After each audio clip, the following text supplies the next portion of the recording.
Hop, hop, hop, attends, avant de suivre ce podcast, je ne t'ai pas encore parlé de ma formation 100% puissance qui revient dans le catalogue pour un mois seulement. En 2 heures de vidéo et des contenus téléchargeables exclusifs, tu apprends à ton rythme depuis chez toi à planifier la puissance, différencier puissance et explosivité, entraîner toutes les dimensions de cette qualité, dresser des profils force-vitesse. Déjà 400 élèves ont suivi cette formation et ils y ont accès sur mon site à volonté et surtout à vie. Mais attention, tu ne peux t'inscrire que jusque fin février. Rejoins-nous en 2 clics pour seulement 89,90 € dès aujourd'hui. Après, il sera trop tard. Bon podcast. Bonjour à tous, Aurélien Broussal-Derval pour un nouvel épisode ABD Podcast. Et je reçois une nouvelle fois, puisque c'est notre deuxième rendez-vous, Maëlyn Dovan. Salut. Maëlyn, c'est cool de venir du Canada une deuxième fois. Ouais. Toujours contente d'être là. C'est toujours un plaisir de t'avoir. Voilà, Maëlyn, vous le savez, thérapeute québécoise, qui par ailleurs est très branchée coaching, très branchée entraînement, formatrice très active sur les différents réseaux. Je vous engage à aller la retrouver. Moi personnellement, je te suis sur beaucoup de thèmes, dont un thème qui t'est cher et qui est évidemment très important dans tout le continuum de réathlétisation. C'est la douleur. La douleur et comment le mouvement s'adapte dans un sens comme dans l'autre à cette réalité de la blessure. Ouais. Donc c'est notre thème du jour. Notre thème du jour, la douleur. Oui, c'est un thème dans lequel on peut partir dans tous les sens. Mais on ne va pas. Non, on va essayer de ne pas aller trop creux dans le... mais tu sais, la douleur, c'est une expérience aussi. Hein? C'est des choses qu'il faut... Il y a certains trucs en termes de douleur qu'on peut adresser en rehab et d'autres trucs qui sont un peu plus hors de portée, si on veut. Tu sais, l'expérience de la douleur, l'expérience du client, du patient, de la personne. C'est très... il peut y avoir de la douleur qui n'est même pas reliée, en fait, à un problème structurel, à un problème musculo-squelettique qui ne vient même pas des nocicepteurs. Il peut y avoir de la douleur qui est vraiment déclenchée par le système nerveux, par l'appréhension. Par une émotion, bien sûr. L'émotion, exactement. Ce qu'on sait de la douleur, c'est que c'est une expérience. Et ce qu'on sait aussi, c'est qu'elle n'est jamais plaisante. Hein?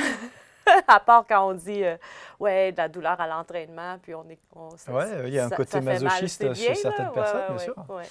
Mais sinon, en fait, où je voulais en venir, c'est que en termes d'adaptation, il y a une adaptation motrice à la douleur réelle. Par exemple, il y a des études qui démontrent que, mettons, je donne un exemple, si j'ai une douleur fémoro-patellaire, le système nerveux va solliciter préférentiellement certaines fibres musculaires parce que ça va changer la direction de la charge sur l'articulation. Et c'est des genres de choses qu'on observe et c'est des trucs qui, importants à savoir, ne partent pas quand la douleur part. Puis tu sais, comme moi, les gens qui ont eu, admettons, de la douleur lombaire, il s'agit d'avoir un épisode de douleur lombaire et on change la façon dont on bouge. Et très, très, très rapidement, cette appréhension-là s'installe et ça ne part pas parce qu'on n'a plus de douleur. Le système nerveux a appris une nouvelle façon de bouger. Puis là, il y a deux facteurs d'adaptation que le thérapeute ou le coach doivent prendre conjointement en compte, puisque si vous nous écoutez bien, si ça ne part pas, ça veut dire que vous soyez dans les mains du kiné ou dans les mains du coach, vous aurez le même problème. Alors à un moment donné, il y aura peut-être moins de douleur, mais en tout cas, la reprogrammation motrice, elle aura eu lieu. Et elle aura eu lieu, comme tu le rappelles, parfois localement. C'est-à-dire qu'effectivement, on peut avoir une réorganisation musculaire, tout à la fois anatomique, mécanique, physiologique, mais aussi de préférence motrice. Je vous engage à écouter le podcast qu'on avait fait sur le sujet avec Lilian Lacourpaille, qui expliquait qu'on avait des stratégies de recrutement musculaire, par exemple sur les muscles quadriceps ou sur les muscles ischio-jambiers, où on va recruter tel ou tel chef avant la blessure et se structurer localement pour recruter davantage tel ou tel chef, et donc générer la force complètement différemment par rapport à ce qu'on faisait avant. On n'est plus le même sportif en sortant de notre blessure, aussi parfois bénigne soit-elle, que dans la configuration précédente. Donc, Ça, c'est vraiment important à prendre en compte. Et puis, il y a, comme tu le disais aussi, la reprogrammation centrale, genre un peu plus nerveux, voire pas nerveux du tout, voire carrément psychologique, et qui, elle aussi, va influencer le mouvement. Tout ça, il faut le prendre en compte. Je suis d'accord avec toi. C'est vraiment, vraiment important. La douleur est une des clés cruciales de la compréhension du parcours individualisé de guérison. Puis ce que je dis souvent, ce que j'explique souvent autant aux clients, aux patients, on pourra parler de client-patient. Peut-être qu'on pourra faire une tangente là-dessus. Moi, je dis souvent client, même si je suis thérapeute. Je leur explique souvent que ce soit que la douleur ait changé la façon dont ils bougent ou que ce soit la façon dont ils bougent qui occasionne la douleur. Tu sais, which came first, the chicken or the egg? Ce qu'on sait, c'est que il y a une douleur et il y a un mouvement qui est perturbé parce qu'il y a un élément de protection. Et là, afin de défaire ce patron-là, en fait, on ne change pas un patron moteur. Finalement, on doit en créer un nouveau. Et ça nécessite de prendre en considération qu'il y a beaucoup de layers à défaire. C'est très difficile des couches à retirer. De reprogrammer ça parce que c'est tellement... C'est ancré Il faut enlever des pleurs, comme disent les des Québécois. pleurs, exactement. Il y a beaucoup de pleurs à enlever.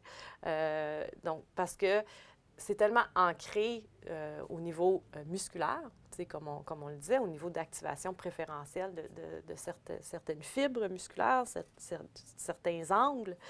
C'est ancré à un niveau psychologique, si on veut. Il y a de l'appréhension au mouvement. C'est ancré à un niveau système nerveux même inconscient. Donc, il y a plusieurs pleurs à adresser, justement, comme tu dis. Et là, souvent, les gens vont me demander, les coachs, ils vont me demander, mais jusqu'à quel point il faut permettre de la douleur aussi. Ça, c'est un autre... quand on travaille avec un client qui est en douleur, quel devrait être notre discours avec cette personne-là par rapport à la douleur? Est-ce qu'il faut que je suck it up? Il faut que je passe à travers ma douleur ou est-ce qu'il faut que je respecte ma douleur? Tu sais, c'est différent dans différents cas aussi. Mais une chose est certaine, c'est qu'il il va falloir agir sur la fréquence, l'intensité de la douleur, la perception du client face à la douleur. Ça, c'est ce que j'allais dire. C'est vrai que, comme tu le disais en introduction, la douleur est une expérience. Déjà, il faut l'admettre, c'est une expérience. Et c'est une expérience extrêmement personnelle. Une expérience totalement individuelle et une douleur au genou, c'est pas une douleur au genou dans l'absolu, c'est sa douleur à lui ou à elle.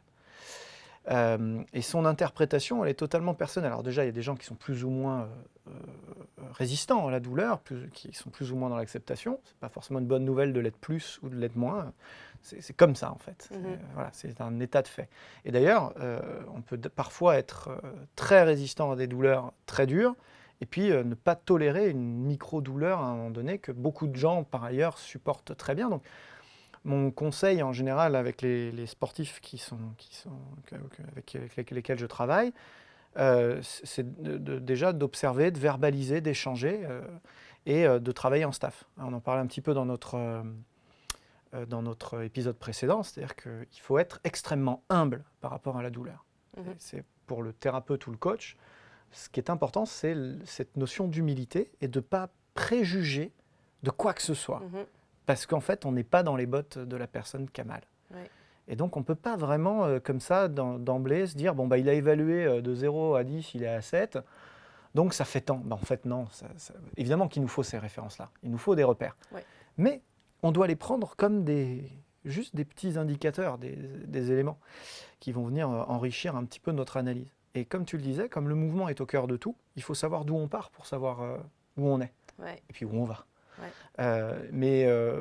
Si on a l'impression que la personne elle a tel pattern sur un squat post-blessure et qu'elle l'a changé, en fait, on ne peut pas trop le savoir si on n'était pas coach avant. Donc si on est juste thérapeute et qu'on est de passage encore plus que le coach est déjà de passage dans la vie de l'athlète, il ne faut pas l'oublier, et qu'on ne se renseigne pas sur ce qu'il y avait avant, et que la personne d'avant elle-même, elle n'avait pas cette culture du mouvement et qu'elle n'avait pas pris de l'info et qu'elle n'est pas capable de verbaliser sur un certain nombre de choses, on commence à être un peu sec. Mhm. On ne peut pas tout voir, on ne peut pas tout mesurer. Enfin quand même, on a aujourd'hui quand même un certain nombre de tests du mouvement qui nous permettent de dire, bah écoute, je vais t'expliquer pourquoi il ne squattait pas comme ça avant et pourquoi maintenant il a changé son comportement moteur. Parce que les meilleurs coachs sont ceux qui n'arrêtent jamais de se former, parce que vous n'avez jamais assez de temps pour vous et pour votre passion, parce que rester au top de nos métiers en constante mutation est un game changer pour vous démarquer de la concurrence, eh bien j'ai développé une série de formations en ligne qui vont vous permettre rapidement et à moindre coût temporel comme financier de rester à la pointe des connaissances théoriques et scientifiques, à la mode des techniques et exercices de terrain. Depuis le sport santé, en passant par le coaching loisir jusqu'à la très haute performance, 2 univers vous attendent. Un univers théorique et de méthodologie que j'aborde dans mes webinaires, thématique par thématique, et puis un univers pratique de terrain que j'aborde dans mes workshops. Tout cela sans bouger de chez vous et à votre rythme, puisque vous pourrez voir et revoir à volonté les contenus dans votre espace de formation. Pour agrémenter votre expérience, du contenu téléchargeable inédit et des quiz pour confronter vos nouvelles connaissances. Alors n'attendez plus et choisissez la thématique qui vous fait vibrer. Que vous soyez coach, kiné ou entraîneur, il y a forcément un sujet qui vous attend sur votre espace de formation. Je suis Aurélien Broussal-Derval, je suis préparateur physique, conseiller en sciences du sport et formateur depuis de nombreuses années et je mets tout en œuvre pour vous accompagner dans votre mise à jour de compétences. En tant que formateur, quand je travaille avec des coachs, des préparateurs physiques, la douleur, c'est un domaine qui fait très peur parce que mon client a peur. Qu'est-ce que je fais avec ça? J'ai peur de nuire, j'ai peur d'empirer, j'ai peur de... Et évidemment, le contexte va être important, dans ce sens que si j'ai de l'irritabilité et j'ai beaucoup de douleur avec un certain mouvement X, mettons, si on revient à notre fémoro-patellaire, je vais avoir de la douleur lorsque j'augmente les forces sur l'articulation, notamment lorsque mon genou avance vers l'avant. Bien, si tu es en situation que tu essaies de changer tout ce dont on a discuté au niveau de l'adaptation motrice à la douleur, bien, c'est sûr qu'il va falloir que tu enlèves ce facteur irritant-là. Sinon, la personne va continuer à bouger en fonction d'éviter la douleur. Par contre, dans un contexte de quelque chose comme une tendinopathie, où est-ce qu'on sait que tous les mouvements vont être douloureux, bien là, au contraire, on va utiliser la douleur pour guider un peu notre entraînement, c'est-à-dire qu'on va permettre une certaine douleur, mais on va monitorer, à l'aide du Pain Monitoring Model que tu connais. Donc, aller chercher l'éducation sur la douleur, c'est très important parce que ça te permet d'être plus à l'aise.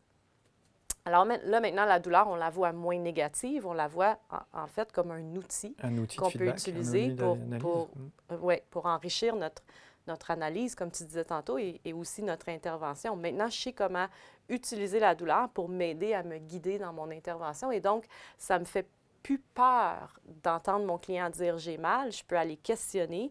Je comprends un peu, je suis dans quel contexte. Est-ce que je suis dans un contexte où est-ce que, il va falloir vraiment que je respecte la douleur, mais dans tous les cas, il faut la respecter, mais il va falloir vraiment que je cherche à enlever cet élément d'irritabilité-là pour ensuite reprogresser vers, ou je vais me servir de la douleur, je vais juste m'assurer que je peux la monitorer, savoir que ça ne monte pas trop et ça va me permettre de m'assurer. Ça ne génère pas d'inflammation. Exactement. Parce que il y a tout un tas de choses qui sont observables, mesurables, qui nous aident à prendre des décisions. N'ayez pas peur de la douleur. C'est vrai que la première partie de l'épisode, je m'en rends compte à mesure que l'on parle, peut faire peur. Elle peut faire peur parce qu'on se dit « oh là là, mais alors je fais quoi ?» Justement, ce qui vous fait peur, c'est que vous cherchez le protocole miracle. C'est que vous cherchez la recette. Elle n'existe pas.